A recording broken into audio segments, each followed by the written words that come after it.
En Afrique, généralement, il y a un cercle des gens qui sont élus, de ceux qui sont au-dessus. Le reste des gens sont pauvres. La middle class, la classe moyenne et le dessus est généralement dans un cercle. Des gens qui se connaissent par des noms. Ils se connaissent. Faites un effort d'entrer dans le cercle si vous voulez manger. C'est vrai qu'il faut s'opposer à la dictature, mais si vous voulez manger, faites un effort pour entrer dans le cercle. Vous pouvez entrer dans le cercle pendant un temps et puis devenir opposant politique plus tard. L'argent, c'est bien. La formule de l'argent n'est pas très compliquée. La formule de l'argent, c'est dépenser moins que vous ne gagnez. C'est simple. Dépensez moins que vous ne gagnez. Si vous gagnez 1000 $ à la fin du mois, dépensez 200 ou 300 ou 400 ou 500. Gardez quelque chose pour le mois prochain. C'est comme ça, comme vous gagnez 2000 $, ne dépensez pas 1800. Dépensez 1000, 1200. Et un pourcentage que vous gardez à la fin du mois. C'est comme ça qu'on accumule. C'est simplement faire de l'argent, c'est simplement l'accumulation et le temps. Accumulation plus temps, c'est tout. L'accumulation plus temps. Comment on peut accumuler? À travers une seule façon, la discipline. Aucune personne indisciplinée ne peut garder quoi que ce soit de précieux pendant longtemps. C'est impossible. Aucune personne indisciplinée. L'indiscipline, c'est quoi? Aller acheter un Louis Vuitton dont vous n'avez pas besoin. Parce que voilà, tu as un peu d'argent, ça coûte 1800, tu as eu 2000 €, tu vas acheter Louis Vuitton pour mettre sur Instagram. Indiscipline. Manger des take-out, des take-away, tout ça. Quand vous pouvez clairement cuisiner, faire un petit truc à manger. Indiscipline. Donner des cadeaux exorbitants au-delà de vos compétences seulement pour impressionner les gens. Indiscipline. Dépenser de l'argent en boîte, faire du farotage, des champagnes. Oh d'ailleurs, on va tuer la vie, tout ça. Indiscipline. Accumuler de l'argent, c'est bien. C'est bien d'avoir de l'argent que vous pouvez avoir. Au fait, c'est bien de vivre une vie où vous pouvez rester à la maison pendant 3 mois, 4 mois, 5 mois, sans lever le doigt. Mais vous avez de l'argent. Vous savez que votre train de vie ne va pas changer. Vous mangerez les mêmes histoires, vous aurez les mêmes camemberts, vous ferez le même voyage sans nécessairement... C'est ça être bien. C'est bien d'être à mesure de... Voilà, vous avez un problème de 10 000 $, pas besoin d'appeler qui que ce soit pour vous aider. Vous avez quelqu'un qui est mort dans la famille, il faut 30 000 $, pas besoin d'appeler qui que ce soit pour vous aider. Oui, on peut y arriver en tant que jeune. Accumulation plus temps. Vous gagnez de l'argent, gardez votre argent. C'est bien de donner. Donner, c'est bien. En fait, on dit la main qui donne est toujours au-dessus de celle qui reçoit. Mais on ne donne pas pour impressionner. Si c'est donner pour impressionner, vous envoyez votre argent dans le trou de la toilette. Donnez aux mendiants, oui. Donnez aux sans-abri, oui. Donnez à ceux qui sont handicapés, oui. Donnez aux veuves, oui. Donnez aux orphelins. Donnez aux enfants atteints du VIH, oui, d'accord. Parce que par un mystère incroyable, certains diront le créateur, l'autre diront la dynamique du monde, l'existence. Vous le repayera d'une façon ou d'une autre. Ce n'est jamais perdu. C'est une formule. Moi, je vous dis, pour ceux qui sont croyants, moi des fois, j'ai fait beaucoup de péchés. Hein. Je ne suis pas saint. Mais je ne manque jamais une opportunité de donner. Donner à quelqu'un qui traverse un moment difficile. Pendant que je peux aider, je donne. Donner à quelqu'un d'aveugle. Je ne passe jamais un aveugle. Jamais un handicapé clair. Parce que voilà, il combat un combat qu'on ne comprend pas. Donc, en plus de l'état physique, de l'état scientifique de l'argent, il y a l'aspect spirituel que personne ne peut vous dire le contraire. Écoutez, c'est ça. Dépensez moins d'argent que vous n'en gagnez. C'est simple. Accumulez l'argent. Il y a le peu qui se rajoute à l'autre peu que vous gagnez. C'est comme ça que vous continuez perpétuellement à se faire de l'argent. Okay? Vous avez vos nécessités, c'est-à-dire vous avez vos besoins essentiels, donc les obligations, la maison, le manger, les factures importants à payer. Il y a aussi les wants, donc les désirs. Okay? On ne vous demande pas de couper tous les désirs, mais diminuer les désirs. Ça, c'est important. Diminuer les désirs, c'est-à-dire commencer à sélectionner. Si vous mangez du chocolat ou des pizzas, vous diminuez 7 pizzas le mois, diminuez même à 3.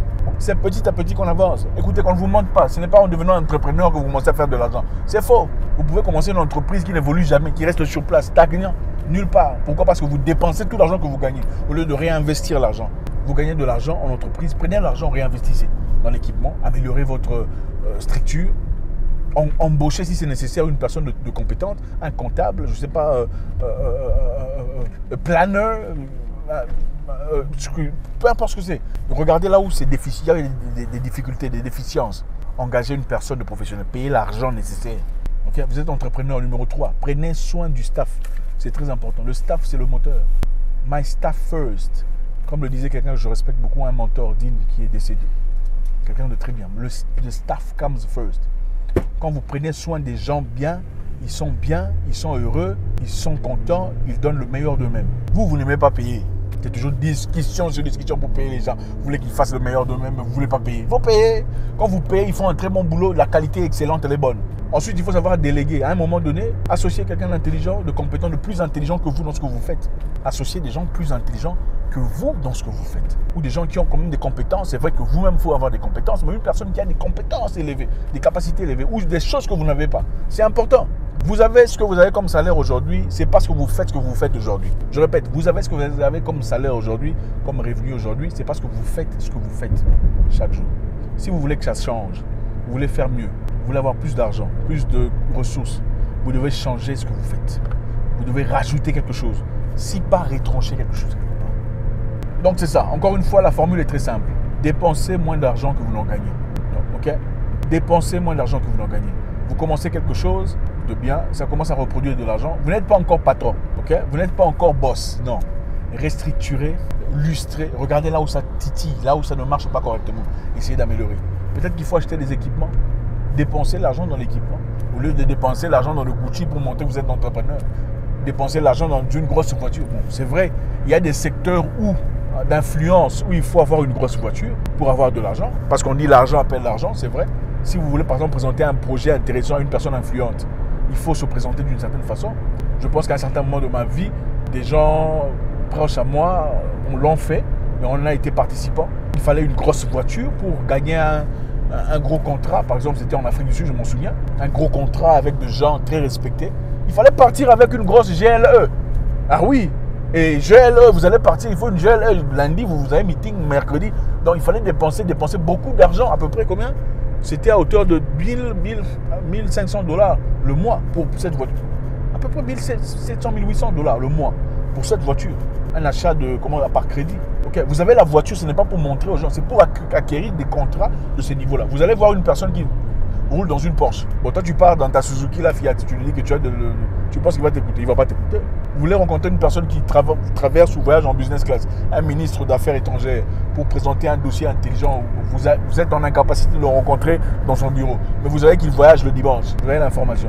Okay. Il voyagera certainement en business class. Il faut aussi prendre le même vol et profiter là-bas, dans les airs, et dire bonjour, monsieur le ministre. Bon, ça m'est arrivé avec enfin, pas la même circonstance. Mais j'ai rencontré beaucoup de ministres, beaucoup d'hommes politiques, beaucoup d'hommes influents dans ces positions-là. C'est très facile dans l'air. Vous pouvez aborder n'importe qui. Des gens inaccessibles en société, en l'air, en business class, vous pouvez aborder. Bonjour, comment allez-vous? Je suis un admirateur, mon nom est ici, c'est là. Voilà ma carte, s'il vous plaît. C'est un grand plaisir, je voudrais vraiment vous parler. Là-bas, ils sont très gentils, ouais, très sympathiques. Ah oui, d'accord, il n'y a pas de souci. Voilà mon numéro. On vous donne le numéro. Donc, vous avez pris business class, ce n'est pas pour montrer aux gens que vous êtes entrepreneur. Vous avez pris business class pour avoir des contacts nécessaires. Ce n'était pas pour montrer aux gens, pour mettre sur Instagram.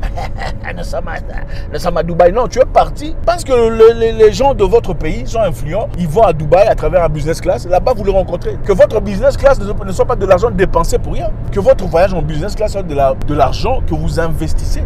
Et l'investissement en business class, en tout cas pour ceux qui sont entrepreneurs, ce sont les contacts des gens exclusifs que vous rencontrez. Il ne faut pas aller là boire champagne pour Instagram. C'est bête, comme un dindon. Il faut prendre l'intelligence, petit. C'est très simple. L'influence influence la productivité. Vous rencontrez des gens excellents dans des endroits influents.